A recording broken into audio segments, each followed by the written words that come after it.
All right, music fans, welcome back. Harmless Dave here on the Harmless Dave channel on YouTube, doing what I do in real time for a few of you people out here, just like you and just like me. So thanks for being here. So, one of the great unheralded musicians of the last 50 years is a guy I'm going to share here with you. It's probably a little over 50 years now. Larry Norman, father of Christian rock, dies at 60 years old, dated 2008. Yeah, Larry Norman. I don't know if anyone is familiar with Larry Norman. There he is. Looks like he should be in the five-man electrical band. Or maybe he's on tour with Leon Russell. I don't know. But his biggest album, right, was an album called Only Visiting This Planet. When he came out with this, I think the late great Planet Earth book was out at the same time. And people were starting to seriously ponder where this world was headed. There was a lot of stuff going on 50 something years ago, and some of that stuff is still going on, and much of it has gotten worse. And a lot of those predictions, even though they haven't completely come true yet, many of them are on track to be true. So, this pretty decent article from Christianity Today here, I will just kind of touch on some of the high points of it or some of the low points of it, depending on if you care to check this out.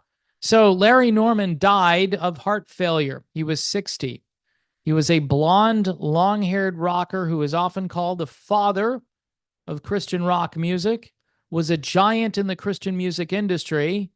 And this, according to Entertainment Tonight, somebody by the name of Chris Willman. His influence outweighed his sales so much that it's comical. He certainly had a heart for evangelism, almost to his detriment. Now, the Great Commission. Here's a guy who believed in the Great Commission. He believed in changing the culture. He was part of this Jesus movement that happened in the late 60s and into the 70s.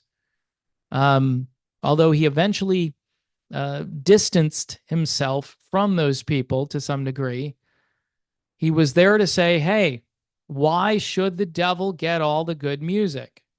And I'll get to that here. His album, Only Visiting This Planet, is regarded as one of the top albums of all time in Christian music. Now, in a normal world, right, the Rock and Roll Hall of Fame would acknowledge this guy.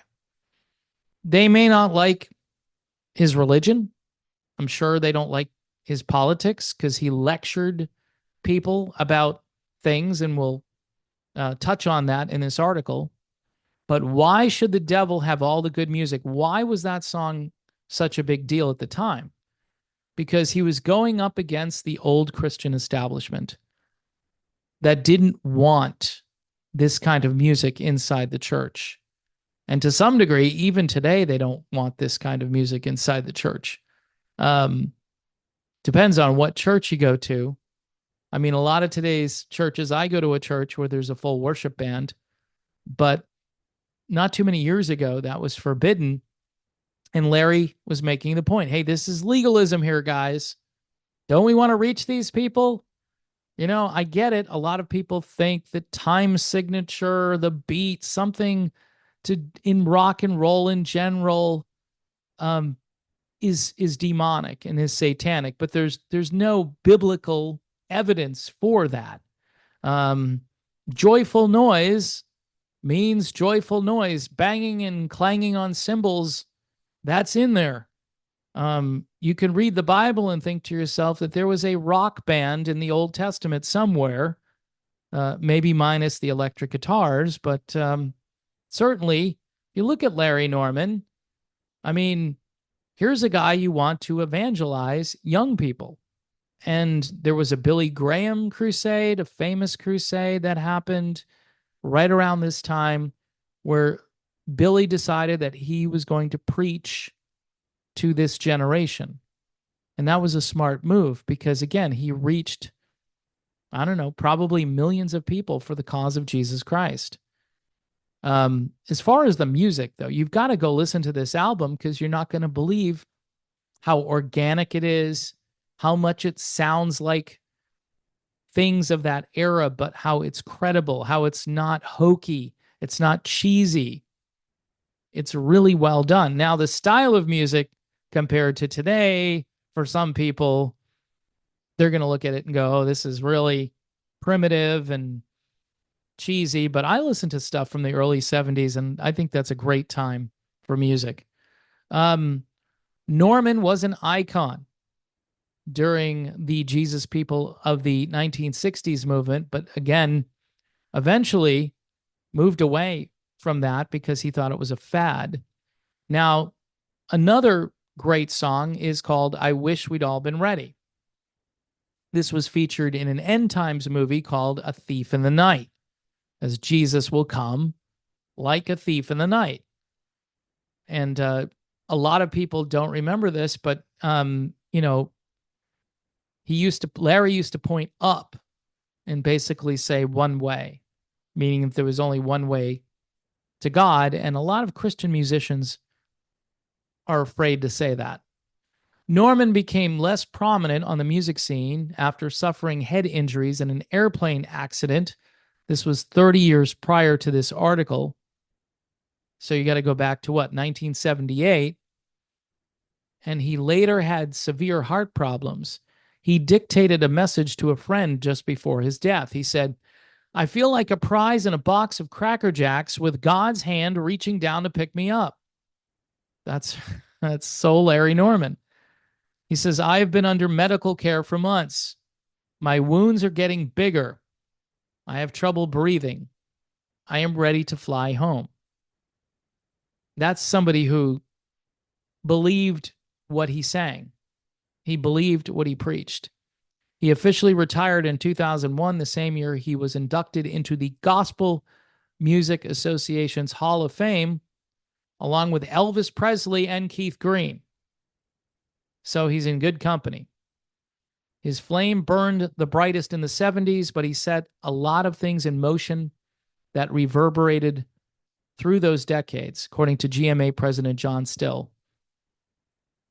Norman's songs have also been recorded by Rebecca St. James, DC Talk, and Audio Adrenaline.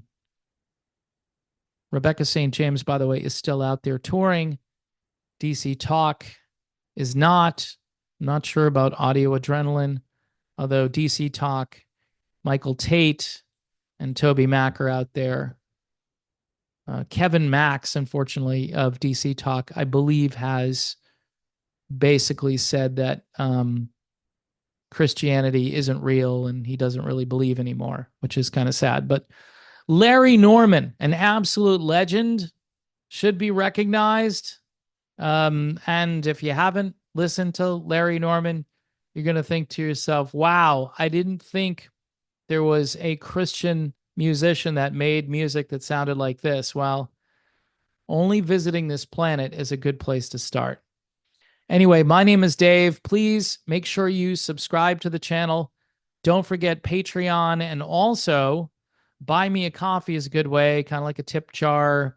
I'm trying to rebuild my presence here on YouTube. We'll see how it goes. I'm thankful because, again, I'm still here, and Jesus is still Lord. So those things are going to be true regardless of what happens to me on whatever video platform that I'm on. But again, thanks to everybody. God bless you all, and I'll see you soon.